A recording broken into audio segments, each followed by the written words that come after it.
The grade 7 cohort at Pembroke High School is 222 students. How much? 222 students. And of this grade 7 cohort at Pembroke High School, are you aware that 70% of them are illiterate? I don't think Jamaicans heard what I just said.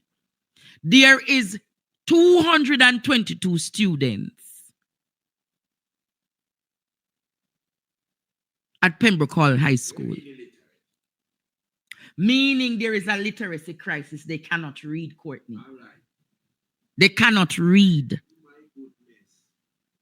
They are in grade 7 and they're reading at the grade 3 level and the grade 4 level. And some are at the grade 2 level. Grade 7, them are 50. They are at grade 7. They are 12-year-old and 13-year-old. So out of 222 students, you're going to tell me that Dana nor Fayetteville saw that this school needed serious intervention. As a matter of fact, let me go further, Courtney.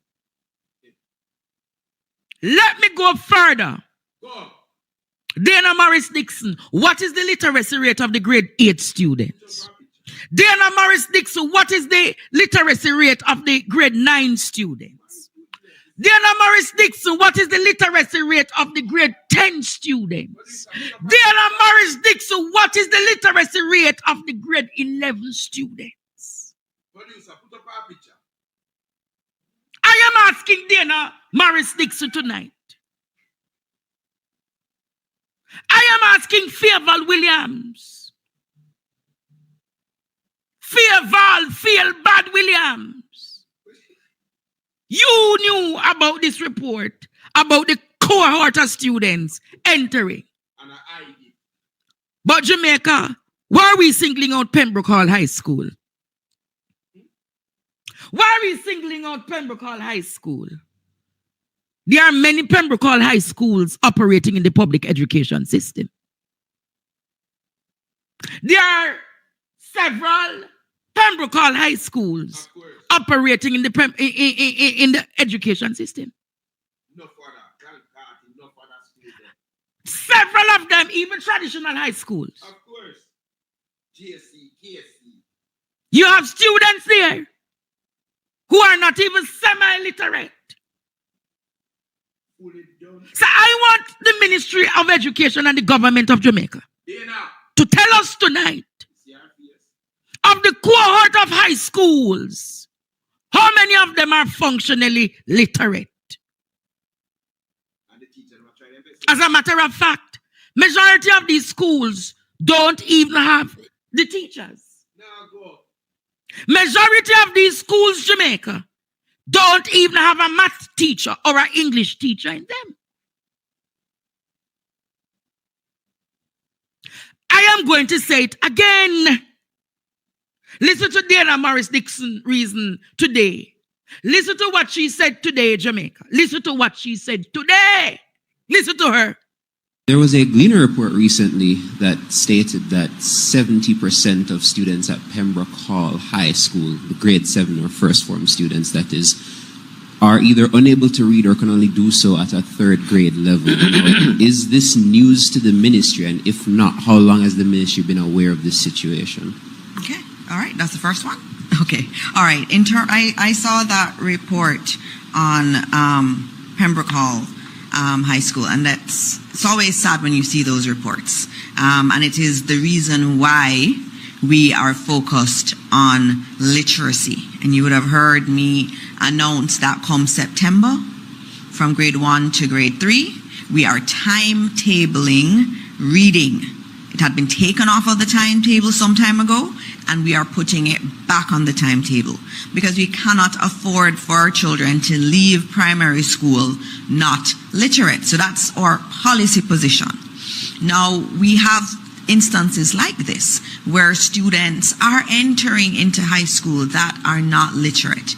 And that's why we've put in some new programs. We call it the tactical approach, where we're focused on literacy in those schools that are challenged. And so our reading specialists are working with them. We're doing more interventions, and come September, for all of those schools, because we've identified the schools that have the issues, all of those schools, the children will now get breakfast, because we realize also that for those schools where we're having the challenges, the students tend to come from challenging circumstances. And so we have to be intervening on multiple fronts in order to address it. And so it's happening there, it's happening in other schools, but I'm happy that, at least in this instant, I can say that the ministry is already working with the schools to ensure that we do something about this literacy problem. And it is really a problem that we have to address in Jamaica. And that's been our goal, and it's been articulated. No child should leave primary school that's not literate. Yes, Minister, but in case of the fact that we already have evaluation exercises such as grade 3 diagnostic or grade 4 literacy and numeracy, and PEP itself, if it is that you use these tests to detect whether or not a child is literate or numerate, if it is possible for a student to go through the grade 3 diagnostic, the grade 4 literacy, and PEP and make it to high school still not being able to read or at a third grade level, wouldn't it detect, or wouldn't this be a way of detecting that there are gaps in the education system that the ministry has failed to plug up? I think there are gaps, and I think it's clear that there are gaps, because you do the grade 3 test, and that tells you what's happening in terms of numeracy. And I've been to many schools, and there's some schools that will show you this was the result at grade 3, and this is the plan that we have put in place, and this is how we're seeing it change from year on year. And they'll tell you that they've been working with the ministry, they've been putting in intervention programs, and they're seeing success. And so we have some schools where you have leadership that is spending a lot of time on the tests, and that's going through it and doing interventions. We even had a new one, which we started last year, which was for every student at grade 5 that was seen as underperforming at the level. We did diagnostic tests for 2,000 of them last summer, and this summer we're going to do it. So all of them that we find that are underperforming will now get a diagnostic test over the summer holiday. And so there are more interventions like that that we need to do, but we also have to work with the school leadership, because we do have a board, we have a principal in all of these schools, and it's very important that we showcase the schools where they have a problem at grade 3, and you see by grade 6 it has been addressed. And what that means to me is that it can be done, and with the right leadership and with them taking the tools we have in the ministry, that we can definitely, within another 3 or 4 years, we can eliminate this problem. But it takes the board to be proactive. A board has to be proactive. And remember, all these children at Pembroke Hall High are coming from primary schools. And so the primary schools have to take that ownership too and work with us in the ministry in addressing this. And last question on this topic. I believe it's something you spoke about before. There are cases where there are students that may have undiagnosed issues such as dyslexia. Yeah. And when you see a headline like this, I think the stigma would be that these children are quote unquote not bright, when that's not necessarily the case. But in terms of making sure that students who may have learning difficulties or disabilities in that are diagnosed, and you can say, all right, this person has dyslexia or ADHD or something that's preventing them from being literate or numerate, what is the ministry doing to ensure that these children are properly diagnosed? All right, good. And we're starting a little bit earlier than the grade 3 test. And we are training our teachers to be able to pick up issues. And what we say to them is that when you pick up any challenges, you need to encourage the parent to come into the ministry, to come in and get a diagnostic test. Obviously, that's one area that we have to improve on, because there's a long waiting list for the diagnostic tests, especially at the facilities we currently have. And that's why we're building a new facility, which will be open this year in order to do more diagnostic tests. Because I don't know if any of you have ever done a diagnostic test for a child. It is very involving. So you get the papers and you have to fill it out as parent. You have to take it to the school, and the teacher has to fill out a portion of it. Then the child has to go and get assessed, sometimes over several days, and then an entire report has to be written up. So it's not a 1 hour assessment that's done. It's actually a Jamaica. Dora! Come on, Dora! Dora!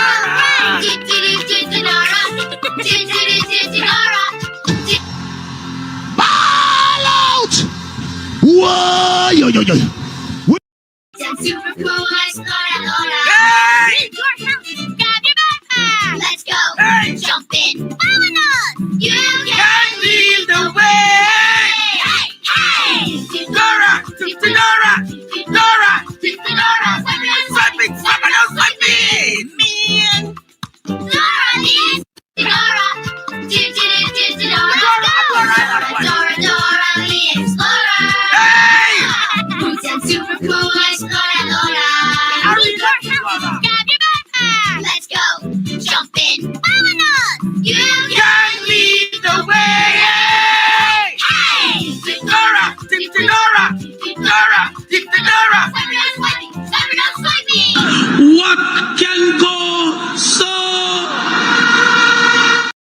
Courtney. Enough for give enough for do enough. What you say, Courtney? Enough for Mr. Crawford for do enough. Jamaica. Goodness. Jamaica. What she say? The education minister doesn't understand the rudiments of literacy. The education minister doesn't understand the rudiments of teaching. What she say? The education minister, Jamaica. That's the question. We're going to put in breakfast program. Wasn't this the said government of Daryl Vaz say what they said the breakfast program would cost the government billions of dollars? So all of a sudden, them identify, say the children coming to school are hungry. It's that same one say them can't afford it. And they're saying no, come September. But September, Dora the Explorer, you won't be Minister of Education. September, you not being Minister of Education. Because Damien will have to call a National Education Summit. I feel it for Damien already, you know. Mr. Crawford, September. I feel it for him, Courtney. Yeah, you need help. You alright, babe? Of course, if I am called on to be a part of the education task force to reform the country. You heard what she said? Reading was taken out of the schools. Who took out reading out of the schools? Now you and Ruel Reed and Andrew Holness and Fabal Williams. What can go so? No, this is Jamaica, are you aware?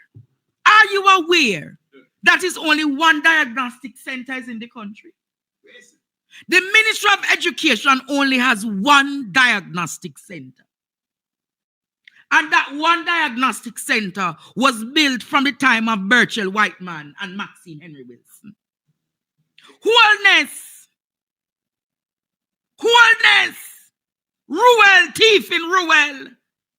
Favor, you remember, Sekal Samuda was also a Minister of Education, you know. Yes.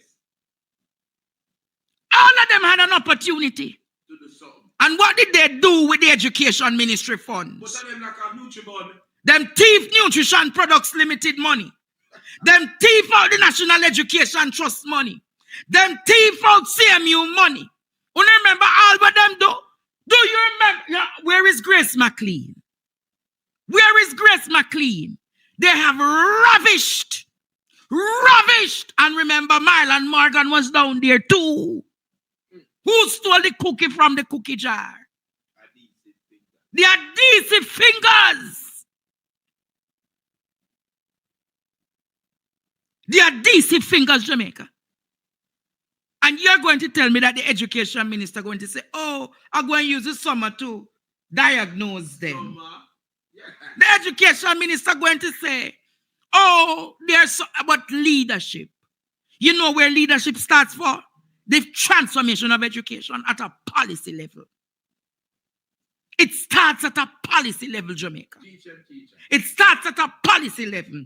You remember when there was the reform of education called the Rose Program? You remember when Maxine Henry Wilson said, every child can learn, every child must learn. There must be infrastructure. There needs to be superstructure. There needs to be funding of education. There needs to be resources. There needs to be the teacher training. There needs to be the component of the parent.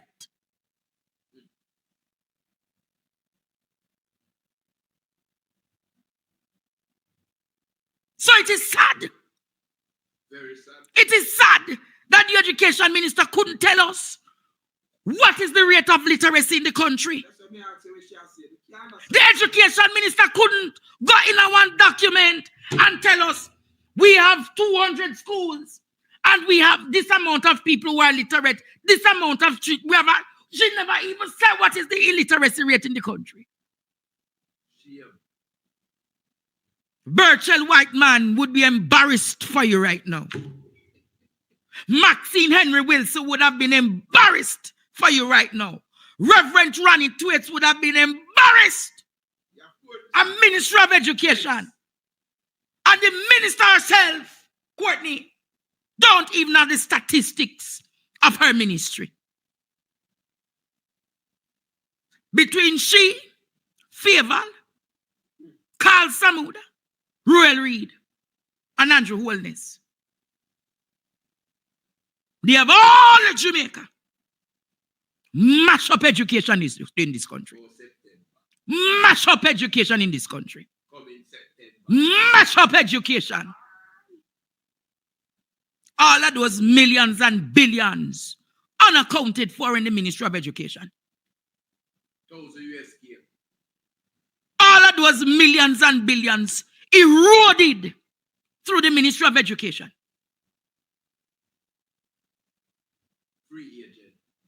And free agent can walk up and down.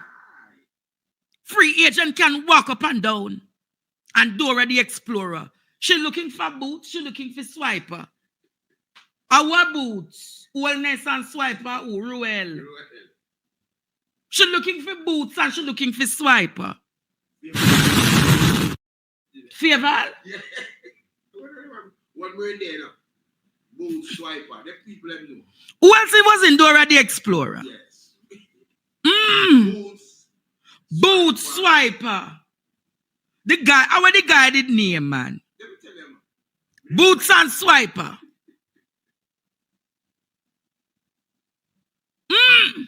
But I am telling you, Jamaica. Map. The map. Faval of the map. Map. And when she looked, she said, oh, me need to get 2,000 Pro Bucks. Ball out! And Diego, that's Samuda. Blind, you don't know what to do. Like what? Jamaica. That is grace, sir. Jamaica. Grace. People of Jamaica. And you them want to learn it up. Imagine the crisis in our education system. Imagine Be the teacher then. the crisis. They took out reading out of the schools. They took out civics out of the schools. They took out Garveyism out of the schools. All Labour Party did that. So if they meant education any good, if they meant the nation any good, they would have, one, built institutions. Right, Courtney? If it is, we're having, you know, Jamaica, listen to me, this is my point. If it is, we're having an education crisis of literacy, a literacy crisis in our land, shouldn't literacy centers or centers of excellence be built in every parish, Courtney? Totally agree. Shouldn't the government use those billions unaccounted for and build one center of excellence Every parish. in every parish so that students that are having challenges would have gone to those institutions to get specialized assistance? Wouldn't that have been the modus operandi of the education ministry? But no, they spend more time building police stations. They spend more time Building prison. saying that they want to build prison. But the true infrastructure, the two main infrastructure to develop a country is what, Courtney? Oh. Education and healthcare. When it comes on to education, Jamaica, how do you rate them? On a scale of 10, how do you rate this government when it comes on to education? -1. Repeat, Courtney. -1. When it comes on to education, on a scale of 1 being the least and 10 being the highest, how do you rate them, Jamaica? When it comes on to a scale of 1 to 10, how do you rate a government that has not built a school? How you rate a government that doesn't know the literacy nor the numeracy rate of the country? How do you rate a government that underpays the teachers and demotivates the staff? How you rate a government that has lessened part benefits to the children and the families of this country? How do you rate a government where there are not enough resources? When you look in Portland, there's not even some schools, not even zinc on top of the roof. How do you rate this government when you consider the variables of education? No chair and bench. No chair, no benches. Yeah. Consider that tonight, Jamaica. You see a face. Consider that tonight. You should be ashamed. You, Dora the Explorer, should be very ashamed that you came to a post-cabinet press briefing and never even have the status of what is the education crisis in the land. And coupled with that, you never had a working strategy. You know that is the sad part, Courtney. She never had a working strategy as to how the government plans to tackle the issue of illiteracy in our schools.